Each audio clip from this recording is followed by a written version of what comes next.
As I sit here reading this essay on being fat in America, basically trying to answer a question most of Europe has of America: why are Americans so fat? I can't help but notice the contradiction within me. Instead of drinking water from this gigantic water bottle, which I carry with me everywhere I go, instead I bought a latte from Starbucks. And I bought a cheese, sausage, and egg muffin. I try to justify it in my head that this latte is at least made with almond milk and the sandwich is high in protein.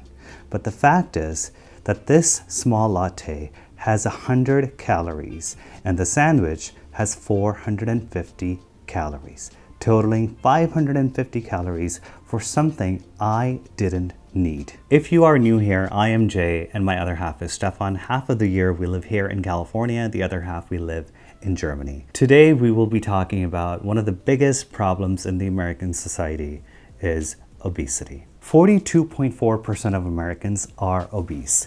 72% of Americans are overweight. 9% are severely obese. So why is it that Americans are fat? Why is the rate of obesity increasing every year? You would think that a country that has so much at its disposal would have people that are fit, not fat. In the United States today, obesity has become a huge problem. In the last 3 decades, the number of people that are overweight has increased dramatically. A study done by the CDC showed that since 1980, 1/3 of the adult population in the USA has become overweight. America is known to be one of the richest countries and also the fattest nation in the world. The 1980s were a time when Americans suddenly started going crazy over dieting, jumping onto treadmills, and buying pre-packaged non-fat foods. Ironically, while all of that was going on, the number of obese Americans began to increase. Approximately 42% of Americans are now obese. According to a report in the Journal of American Medical Association, 58 million Americans in this country weigh over 20% of their body's ideal weight. The 1980s were the downfall of American eating habits.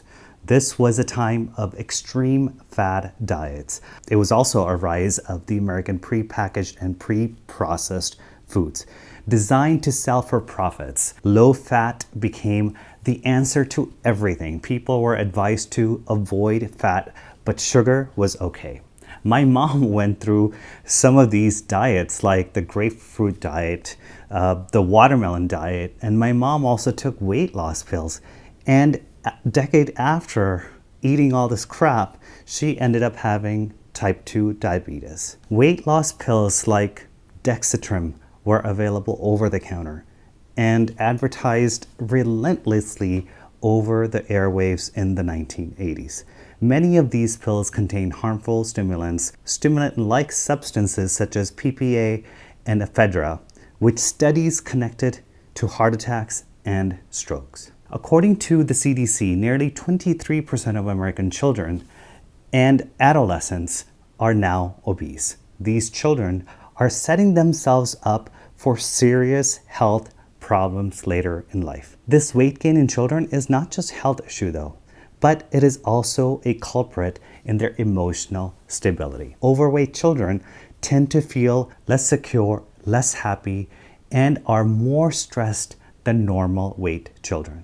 In many cases, the problem is not the child's fault.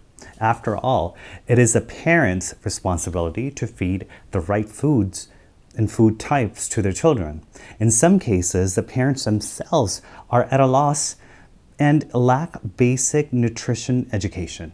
Some lack financial means to support a healthier lifestyle because it is much cheaper to buy processed food than to buy healthy organic fruits, vegetables, and meats. Now that is the nutrition part, but where I feel a lot of American parents lack is discipline in their child's activity. American children have become sedentary, especially with the rise of tablets, smartphones, Netflix, YouTube, and other streaming devices. And so the child spends too much time indoors, wasting away in front of the TV, playing video games, or spending time on their laptop, all while consuming high-fat snacks, soft drinks, and candy. The CDC performed a study in 1994 which showed that children who watched over 4 hours of television a day had higher body mass index than those who watch less than 1 hour a day. In 1994, the CDC studied the TV viewing time, exercise patterns, and weight loss gain for 4,063 children aged 8 to 15. The results were that the less child exercised, the more they watched TV, the more likely they were to be obese. When they surveyed the parents, they found that the concern was that the parents didn't want their children outside being active because of the fear of crime. And this is why they were less concerned about the harmful effect on their weight gain, because they would much rather have their children safe inside the house than to be outside and be active. And I kind of get this because I have friends and family that have followed this pattern. I'm not a parent, so I don't know what it's like to have a child and have this fear that something might happen to your child when they're playing outside. But at the same time, someone who's witnessed this on the sidelines, I can definitely say that it is very unfair to a child when parents promote their children to be sedentary, when they promote their children to eat unhealthy snacks and not be active. That is really unfair for the child and their future and their overall well-being, both mental and physical. I find it's unfair when a child is fed processed food. I find it's unfair when a child is discouraged from being active. It is unfair to the child, and I find it's sad. Surveys and reports that came out in the 1990s began to show shocking results how socially disfranchised children were becoming from being obese. Schools weren't helping children either because school lunches in the USA for the most part are highly processed and filled with sugar. And if that is not bad enough, these kids at a young age are encouraged to sell chocolates and cookies for charity.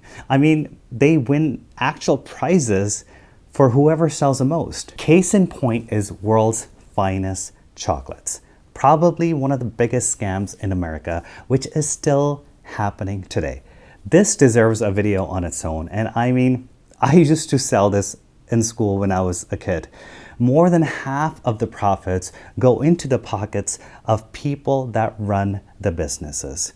Sad part is that schools encourage this, and so do many parents.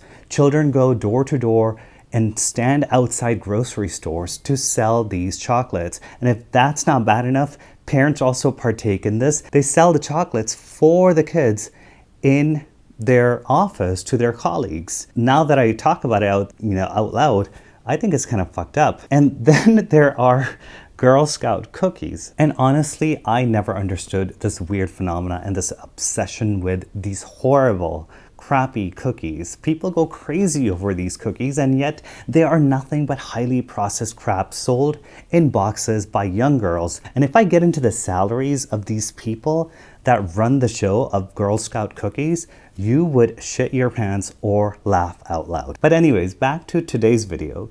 The food we eat in America is a huge factor which contributes to the nation's obese population.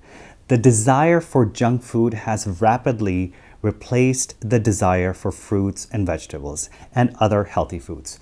Junk food is not just limited to snacks like chips and dips and soda, but fast food like McDonald's, Burger King, Pizza Hut, Subway is also considered junk food due to the calories, fat, sodium, and chemical content which surpasses the nutritional value. The junk food industry is a huge business, and they realize how appealing junk food can be to most people. When a person is in a rush, they can easily get a large meal without having to make lots of decisions, and the speed and the convenience fit Americans' overworked lifestyle. A fast food meal such as Burger King Double Whopper with cheese contains 965 calories, more than double the amount of fat and as much as 750 grams of sodium. The food is providing all the wrong ingredients. It has too much protein and too much fat and no fiber or vitamins. No wonder the American society is overweight. The food most Americans consume is downright dangerous to their health. Junk food may not be altogether toxic, but when it comes to eating on a habitual basis, it can be deadly. With the rise of obesity, there is also a rise in disease in American society. There's significant rise in type 2 diabetes, infertility, hypertension, heart attacks, colon cancer, prostate cancer, and breast cancer. I personally have always been health conscious, but I used to consume far more harmful foods prior to living in Germany. Germany has opened up my mind. It has opened up my eyes to eating real food and limiting processed food to nearly nothing. But many Americans don't know any better because they are fed this terrible information from their own country by organizations that should be for the better health of people, like the FDA, are in reality not interested in healthy people, but instead are interested in money. Pharmaceutical industry wants us to remain sick. The billion-dollar industries thrive on when people are sick. And sadly, many Americans are really trying to fight the battle against obesity, but they are not winning. How can they when pre-packaged food or junk food is distracting children from salad bars, or when adults see commercials for huge meals every 10 minutes on television? Food is being pushed at Americans constantly. The problem of obesity is not just about food. It is about an entire lifestyle. And the American lifestyle is very different than the European lifestyle. If Americans could adopt the European lifestyle, America would be in a much better shape. Thank you guys so much for watching. Please let me know your thoughts in the comments below, and I will see you in the comments.